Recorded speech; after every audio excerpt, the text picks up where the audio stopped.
بسم اللہ الرحمن الرحیم ربی یسر ولا تعسر وتمم بالخیر وبک نستعین یا رب زدنی علما یا رب زدنی علما یا رب زدنی علما اللہم صلی وسلم وبارک علی سیدنا ومولانا محمد النبی الأمی وعلی آلہ وسلم تسلیما۔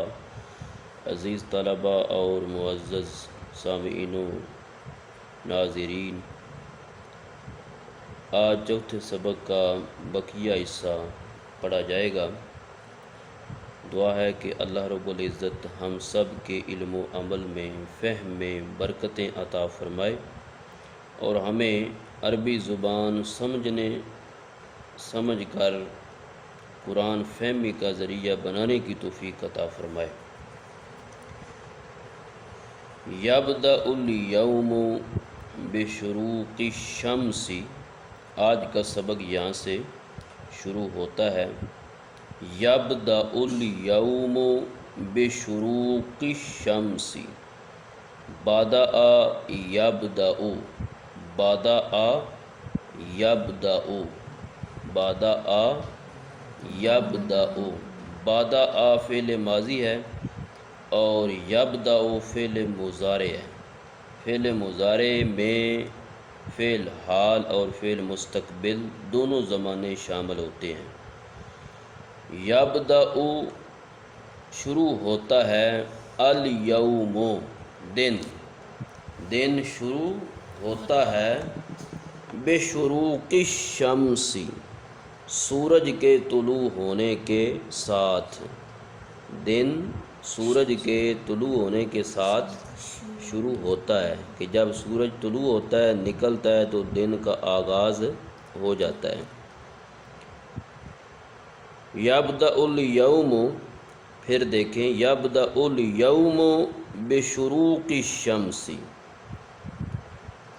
دن شروع ہوتا ہے سورج کے طلوع ہونے کے ساتھ۔ کل ہم نے جملہ ایک پڑھا تھا پیچھے، تشرق الشمس من المشرقی، تو اشرق یشرق یہ فعل ہے، اشرق یشرق، اور فعل مزید فی ہے، فعل مزید فی ہے۔ ایک ہوتا ہے فعل ثلاثی مجرد اور ایک ہوتا ہے ثلاثی مزید فی۔ ثلاثی کا معنی ہوتا ہے تین حروف والا، یعنی جس کلمے کے اندر، جس فعل میں تین حروف ہوں۔ مثال کے طور پہ خلق، پہلا لفظ خلق، اب اس میں ایک حرف ہے خا، ایک ہے لام اور ایک ہے قاف، تو کتنے ہو گئے؟ تین حروف۔ تو اسی طرح کے جو الفاظ ہوتے ہیں جن میں تین حروف آئیں وہ فعل ماضی ہوتا ہے۔ وہ کون سا فعل ہوتا ہے؟ فعل ماضی۔ اور وہ فعل جس میں تین حروف آئیں اسے ثلاثی مجرد کہتے ہیں، ثلاثی مجرد۔ اب خلق میں ہم ایک یا دو حروف کا یا تین کا جب اضافہ کریں گے، یعنی ثلاثی مجرد پر کچھ حروف کا اضافہ کریں تو وہ بن جاتا ہے ثلاثی مزید فی۔ کیا بن جاتا ہے؟ ثلاثی مزید فی۔ تو اشرق یشرق، اشرق یشرق یہ ثلاثی مزید فی ہے۔ اصل میں اس میں تین حروف ہیں، شین، را اور قاف، شین، را اور قاف۔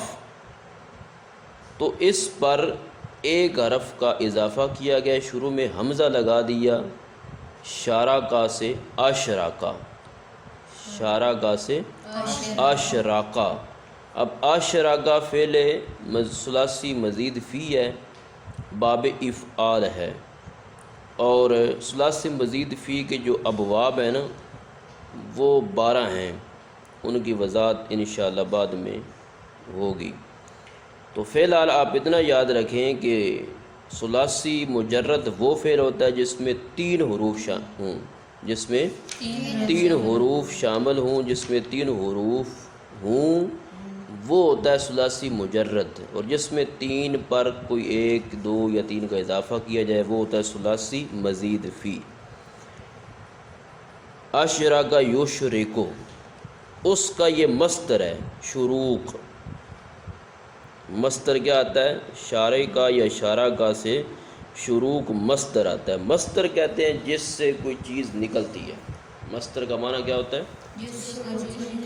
یعنی مصدر جو ہوتا ہے اس سے فعل بنتا ہے، فاعل بنتا ہے، مفعول بنتا ہے، آگے اس سے چیزیں نکلتی ہیں۔ یبدأ الیوم بشروق الشمس، سورج کے طلوع ہونے کے ساتھ دن شروع ہو جاتا ہے۔ آگے والا جملہ وَيَسْتَفِيدُ مِنْهَا الْإِنسَانُ وَالْحَيَوَانُ وَالنَّبَاتُ عَلَى الْأَرْضِ۔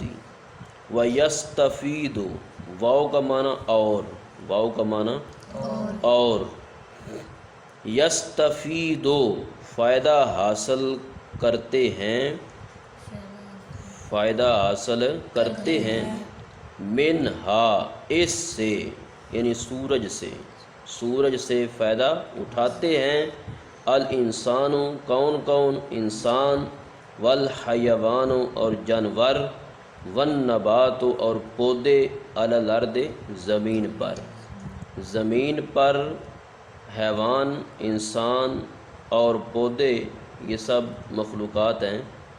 تو جو بھی زمین پر چیزیں ہیں وہ سب سورج کی روشنی سے فائدہ حاصل کر رہے ہیں۔ وَيَسْتَفِيدُ مِنْهَا الْإِنسَانُ وَالْحَيَوَانُ وَالنَّبَاتُ عَلَى الْأَرْضِ، اور سورج سے انسان، جانور اور زمین پر پودے، نباتات فائدہ اٹھاتے ہیں۔ استفاد یستفید استفادتاً، استفاد یستفید استفادتاً، یہ بھی ثلاثی مزید فی ہے۔ تقلل، کم ہوتی جاتی ہیں، کم ہوتی جاتی ہیں، انشطۃ چستیاں، نشاط ان کی جمع انشطۃ، نشاط ان کہتے ہیں چستی کو، متحرک بندہ ہو تو اس کو کہتے ہیں چست، ایکٹیو۔ تقلل انشطۃ الناس، لوگوں کی چستیاں، سرگرمیاں کم ہوتی جاتی ہیں، شیئاً فشیئاً، آہستہ آہستہ، شیئاً فشیئاً، آہستہ آہستہ، یعنی آہستہ آہستہ لوگوں کی سرگرمیاں کم ہوتی جاتی ہیں، مع تقدم الشمس الی المغرب، سورج کے مغرب کی طرف بڑھنے کے ساتھ ساتھ، کہ جب دن کا آغاز ہوتا ہے تو بندہ کافی متحرک ہوتا ہے، کام کاج اس نے کافی ذہن میں رکھے ہوتے ہیں، شروع ہو جاتا ہے، لیکن جوں جوں وقت گزرتا ہے سورج دوپہر کے وقت پر آتا ہے، پھر عصر کے ٹائم پر، پھر مغرب میں غروب ہونے کی تیاری کرتا ہے۔ تو اسی طرح سورج جیسے سفر مغرب کی طرف کرتا جاتا ہے، ایسے ہی لوگوں کی جو سرگرمیاں ہیں وہ بھی آہستہ آہستہ کم ہوتی جاتی ہیں۔ تقلل انشطۃ الناس، دوبارہ دیکھیں، لوگوں کی چستیاں، سرگرمیاں کم ہوتی جاتی ہیں، شیئاً فشیئاً، آہستہ آہستہ، مع تقدم الشمس الی المغرب، سورج کے مغرب کی طرف بڑھنے کے ساتھ، بعد غروب الشمس، سورج کے غروب ہونے کے بعد، سورج کے غروب ہونے کے بعد، کافی سارے الفاظ عربی زبان میں ایسے ہیں جو ہم اردو میں استعمال کرتے ہیں۔ بعد کا لفظ بھی استعمال ہوتا ہے، غروب کا لفظ بھی استعمال کرتے ہیں۔ بعد غروب الشمس، سورج کے غروب ہونے کے بعد، سورج کے ہونے کے بعد، یبدأ اللیل، رات شروع ہو جاتی ہے، سورج غروب ہو گیا تو رات شروع ہو گئی، سورج غروب ہونے کے بعد رات کا آغاز ہو جاتا ہے، علی جزء من العالم، دنیا کے ایک حصے پر، اب اس جملے سے یہ بھی سمجھ لینا چاہیے کہ سورج اگر کسی جگہ پہ غروب ہو رہا ہے تو لازمی نہیں ہے کہ وہ ساری دنیا میں غروب ہو رہا ہو، بلکہ اگر پاکستان میں اب غروب آفتاب کا وقت ہے تو باہر کسی ملک میں ہو سکتا ہے کہ وہ ابھی دوپہر کے وقت پر ہو یا صبح کا ٹائم ہو، سورج طلوع ہو رہا ہو۔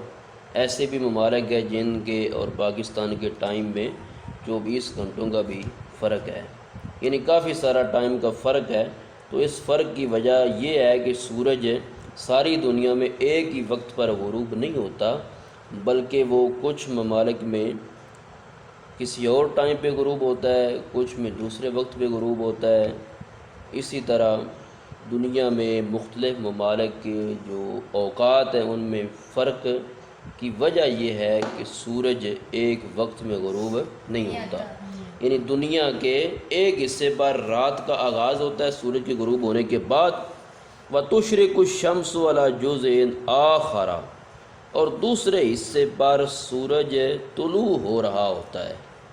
ایک حصے پر غروب شمس ہوتا ہے، یعنی سورج غروب ہو رہا ہوتا ہے، دوسرے حصے پر سورج طلوع ہو رہا ہوتا ہے۔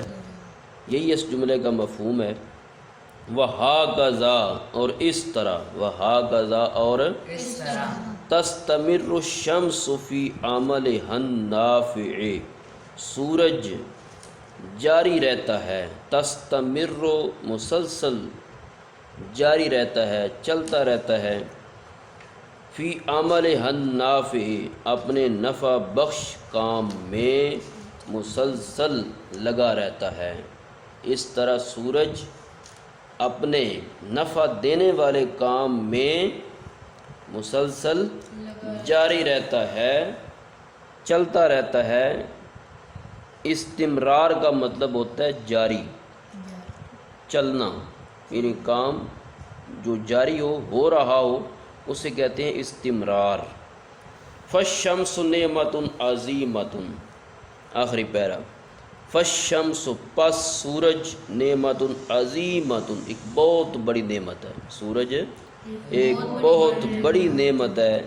توفر لنا النور، جو باہم پہنچاتا ہے، توفر باہم پہنچاتا ہے، یعنی وافر مقدار میں دیتا ہے، لنا ہمیں، لنا ہمیں، النور نور روشنی، والحرارت اور حرارت گرمی، نور کہتے ہیں روشنی کو اور حرارت کہتے ہیں گرمی کو۔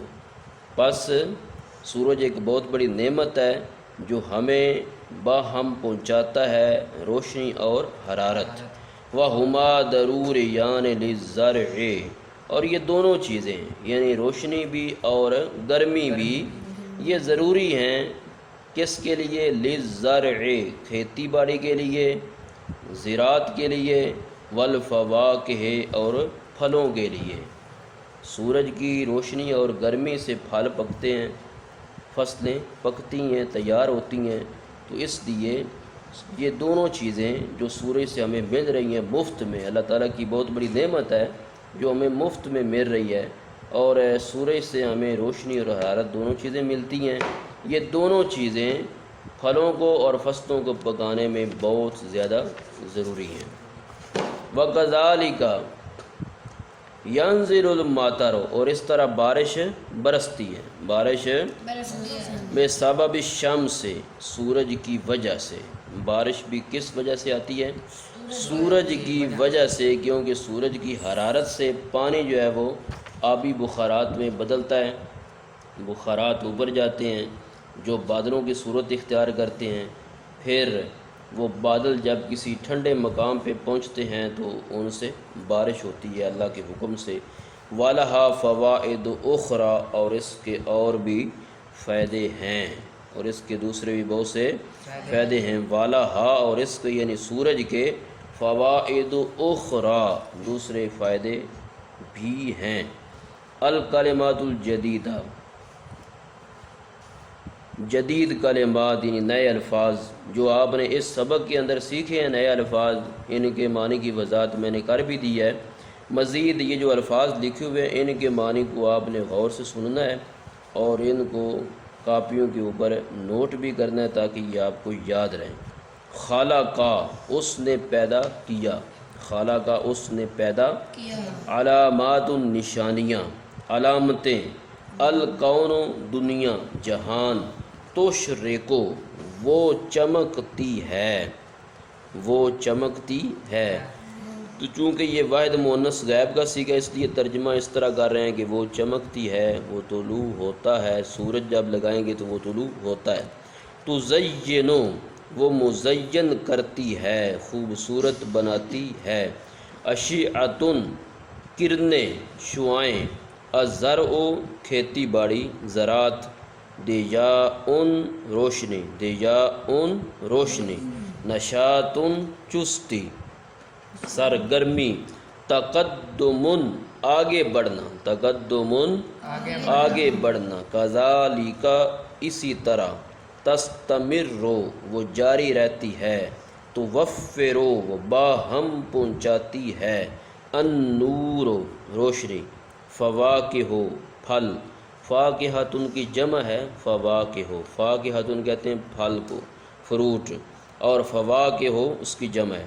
تملأ وہ بھر دیتی ہے، یبدأ وہ شروع ہوتا ہے، یستفید وہ فائدہ اٹھاتا ہے یا فائدہ حاصل کرتا ہے، تقلل کم ہوتی ہے، وہ کم ہوتی ہے، قلیل ہوتی ہے، العالم دنیا، العالم دنیا جہان۔ اور اسی کے ساتھ ہی آج کا یہ ہمارا سبق جو کہ درس الرابع الشمس کے نام سے ہے یہ مکمل ہو گیا ہے۔ دعا ہے کہ اللہ رب العالمین ہمیں اس سے فائدہ اٹھانے کی توفیق عطا فرمائے اور اس کو سمجھنے کی، ذہن میں رکھنے کی بھی توفیق عطا فرمائے۔ والسلام علیکم ورحمۃ اللہ وبرکاتہ۔